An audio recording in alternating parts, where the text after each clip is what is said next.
नमस्कार दोस्तों। आज हम लोग बात करेंगे कि गिरफ्तारी से जुड़े कुछ महत्वपूर्ण कानून। आम जन का पुलिस से रोज़मर्रा की ज़िंदगी में कई तरह से संपर्क होता है। पुलिस जनसाधारण की सुरक्षा के लिए विशेष अधिकार दिए गए हैं। पुलिस अपने अधिकारों और शक्ति का दुरुपयोग न करे, इसलिए कुछ कानूनी प्रावधान हैं और हमारे अधिकार सभी को पता होने चाहिए। तो आइए आज इस वीडियो में हम चर्चा करेंगे गिरफ्तारी से संबंधित कुछ महत्वपूर्ण कानूनों का। क्या पुलिस बिना वारंट के किसी व्यक्ति को गिरफ्तार कर सकती है?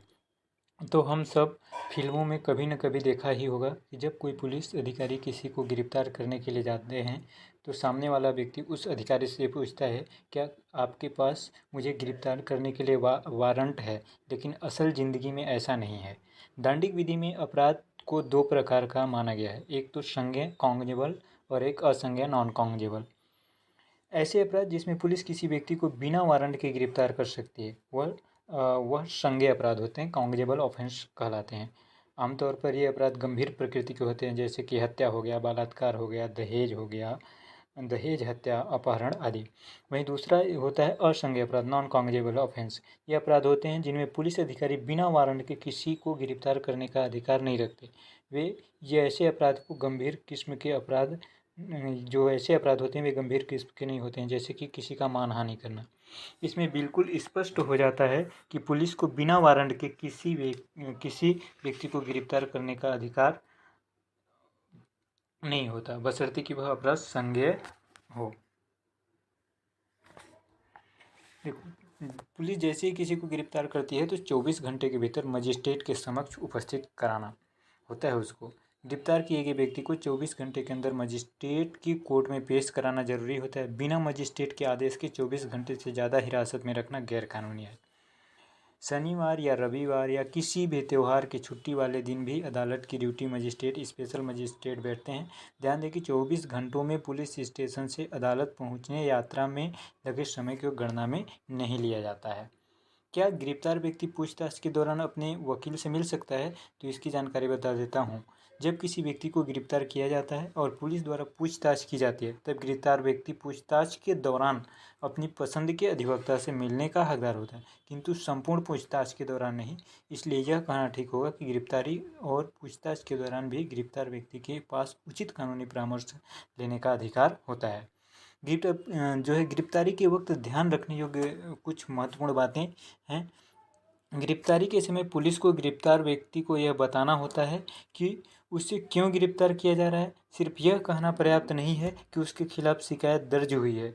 पुलिस को किए गए अपराध की जानकारी भी देनी जरूरी होती है।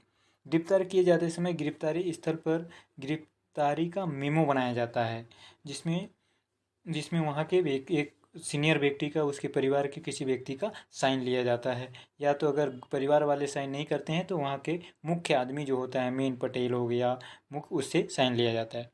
किसी भी महिला आरोपी को सूर्यास्त और सूर्योदय के बीच गिरफ्तार नहीं किया जा सकता। यदि पुलिस ऐसा करना आवश्यक समझे तो न्यायिक मजिस्ट्रेट प्रथम श्रेणी की लिखित अनुमति की आवश्यकता होती है। गिरफ्तार किए गए व्यक्ति को यह भी अधिकार होता है कि उसके किसी नातेदार या मित्र को, जिसको वह कहे, उसको गिरफ्तारी की जानकारी पुलिस दे।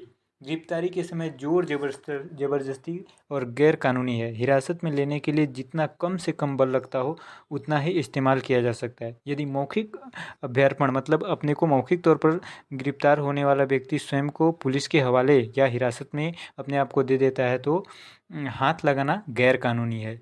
क्या आम नागरिक भी किसी व्यक्ति को गिरफ्तार कर सकता है? इस पे भी चर्चा कर लेते हैं।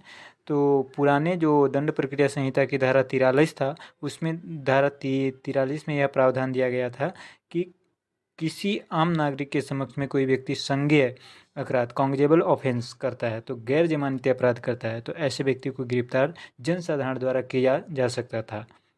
गिरफ्तार किए गए व्यक्ति को यथाशीघ्र निकटतम पुलिस स्थान में सौंपना होता है। क्या मजिस्ट्रेट द्वारा खुद भी गिरफ्तार किया जा सकता है? तो जो पुराना दंड प्रक्रिया संहिता की धारा 144 के तहत कार्यपालक या न्यायिक मजिस्ट्रेट दोनों में से कोई भी किसी भी अपराधी को स्वयं भी गिरफ्तार करने की शक्ति रखते हैं। क्या कुछ इसमें हम कुछ और महत्वपूर्ण बातों पर चर्चा कर लेते हैं। अगर थाने में गिरफ्तार व्यक्ति के साथ कोई बदसलूकी या मारपीट की जाती है तो उसकी शिकायत संबंधित मजिस्ट्रेट को की जानी चाहिए। यदि संभव हो तो मेडिकल रिपोर्ट भी बनवाना चाहिए। पुलिस थाने में बिना पढ़े और बिना कानूनी परामर्श के कोई भी दस्तावेज साइन न करें। यदि पुलिस थाने में दबाव बनाकर या डरा धमकाकर गिरफ्तार व्यक्ति से हस्ताक्षर ले ली गई तो डरने की कोई बात नहीं होती। यह याद रखना